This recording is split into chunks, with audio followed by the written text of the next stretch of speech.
대사에서 음식물의 대사 과정에서 만들어지는 독소를 대사독소라고 이야기합니다.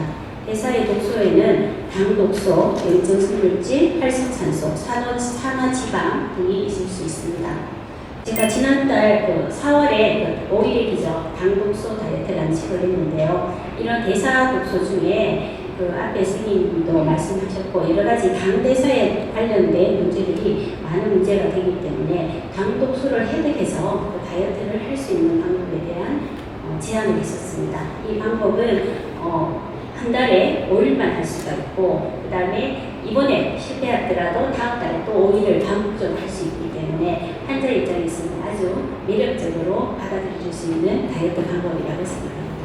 당독소란 단백질과 포도당이 결합을 하면서 생성되는 독소인데요. 이런 상온에서도 단백질과 포도당이 같이 있으면 당독소가 형성되는 결합이 형성이 됩니다. 그런데 이것이 건조하고 온도가 높은 환경에 노출이 되면 폭발적으로 당독소의 생성이 많이 일어납니다. 그래서 고온 건조하게 튀기거나 이렇게 조린 음식 아니면 우리 양념된 고기 요리 이런 것들에서 당독소가 많이 생성이 되고요. 이것들이 각각 별개로 우리 몸에 들어왔다고 하더라도 우리 몸에서 대사되는 과정에서 당독소를 형성하게 됩니다. 이러한 당독소의 성질은 형광을 띠면서 브라운 컬러를 가지고 있고 우리 몸의 당독소 리셉터와 결합을 해서 조직을 딱딱하고 탄력 있게 만듭니다. 그래서 피부가 갈색으로 되고 건조하고 우리 육안으로도 많이 볼 수가 있잖아요. 그죠? 그런 대표적인 노화를 일으키는 원인 물질로 작용이 됩니다. 이 그림은 탄수화물과 지방, 단백질이 대사가 되면서 대표적인 당독소 원인 물질인 메틸글레오살과 CM일이 만들어지는 과정을 보여주는 그림입니다.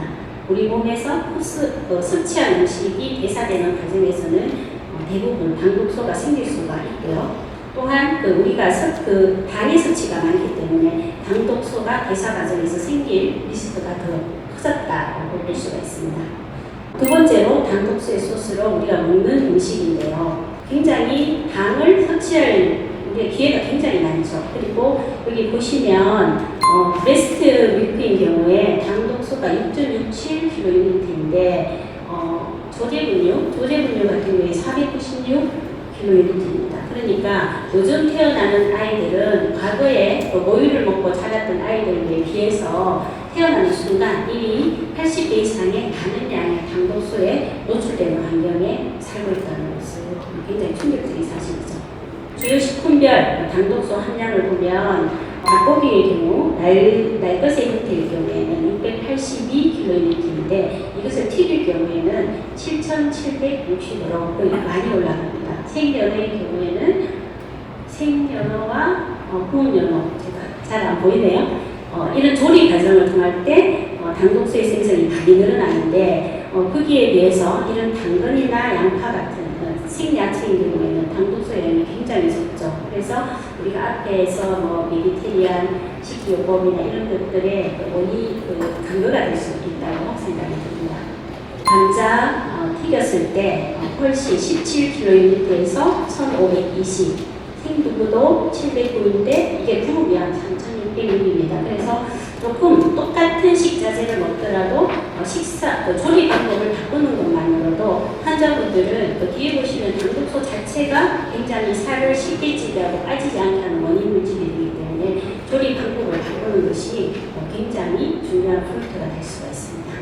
이러한 두 가지 경로를 통해서 우리 몸에 들어온 독소는 당독소는 세포의 기능을 손상시키고 활성산소를 증가시키고 염증을 만들고 조직을 경화, 해인화시켜서 각종 질환의 원인 물질로 작용하게 됩니다. 그래서 여기 보시면 우리 몸에서 거의 머리에서 발끝까지 당독소가 작용하지 않는 것이 없다고 할 수 있을 것만큼 많은 질환의 원인 물질로 작용이 되고 염증을 일으키고 면역 기능을 떨어뜨리는 효과를 하고 있습니다. 그러면 비만의 관점에서 당독소는 어떻게 될 것인가 것을 말씀드리겠습니다.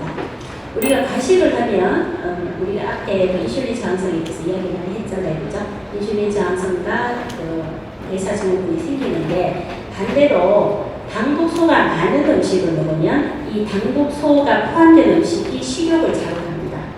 그래서 그런데 우리가 당독소가 많은 음식에 많이 노출되어 있잖아요. 그렇죠? 그래서 과거에 비해서 현대의 우리 라이프 스타일이 비만이 될 수밖에 없고 몸 안에서 자꾸 반복적으로 염증이 생길 수밖에 없는 그 라이프 스타일을 가지고 있다라고 해도 과언이 아니고요. 이렇게 체내에 들어온 당독소는 그 베타셀 인절미를 일으키고 면역작용에 문제를 일으켜서 반복적으로 다치성 비만을 일으키는 원인으로 작용하게 됩니다. 그뿐만 아니라 이런 그 탄수화물과 단백질이 결합된 이런 그 기들이 돌아다니면서 각각 호르몬들의 작용을 교란시키는데요. 렙틴이나 안드로겐, 테스토스테론, 그다음에 여성 호르몬과 결합을 하여서 그 호르몬이 자기 본유에 작용을 못하도록 방해하는 작용을 합니다. 지방에 있어서는 우리가 그냥 살이 쪘을 경우는 이렇게 지방이 커지는 정도의 그 형태 변화가 있다면 이 조직이 다가되었을 경우에는 이런 산소에 혈관이 혈액이 잘 통하게 되지 않고 인슐린 리지스턴스가 증가되어서 대사의 문제를 같이 일으키는 것으로 되었습니다. 제가 제안한 다이어트 방법을 설명드리겠습니다. 흔히 우리가 다이어트 방법을 이야기할 때 크게 4가지 방법으로 나눕니다. 칼로리를 얼마나 제한하느냐, 아니면 우리가 탄수화물, 지방, 단백질의 마크로뉴트리언트를 어떤 배분으로 처방을 하느냐, 아니면 식사하는 시간이죠. 간헐적 단식을 할 것이냐, 굶을 것이냐, 하루 5끼를 먹을 것이냐, 아니면 식사의 내용을 조절한 홈푸드 다이어트를 할 것이냐, 아니면 여러 가지 어떤 식사에 뉴트리언트를 처방할 것이냐에 따라서 다이어트 처방의 4가지 카테고리를 볼 수가 있다면 저희가 제안한 당독소 해독 다이어트는 칼로리는 800칼로리를 섭취하는 미리로 칼로리 다이어트였고요. 탄수화물을 줄이면서 단백질을 줄이지 않고 킬로그램당 적어도 1g 이상의 단백질을 먹으면서 불포화 지방을 적절히 섭취하는 저탄, 적단, 적지 다이어트였습니다. 그리고 식사를 하는 시간은 한 달에 5일씩 하는 FMD 다이어트를 같이 제안을 했고요.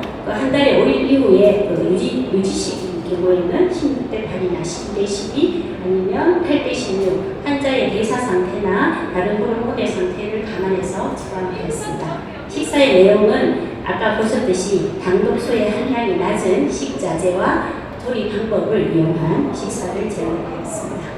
FMD는 간단하게 이야기하면 닥터 롱보가 롱즈부티를 연구하면서 우리가 단식에 굉장히 좋은 점이 많은데 단식을 실제로 하기 힘드니까 단식의 효과를 누릴 수 있는 가장 높은 칼로리와 가장 짧은 시간 연구를 해보니 5일간 800칼로리 정도의 식단을 먹으니까 단식에 좋은 효과가 다 우리가 누릴 수 있더라라는 연구 논문을 많이 발표를 했죠. 그래서 FMD를 했더니 이런 체중이 감소가 되고 혈당, 인슐린, IGF-1, 콜레스테롤, BP, CRP가 감소가 되고 줄기세포의 작용도 많이 항진되더라라는 논문을 발표했습니다. 그래서 2일째부터 지방이 분해가 되고 3일째부터 셀 리사이클링, 리제너레이션이 일어난다는 것이고요. 이런 관련 논문은 굉장히 많습니다.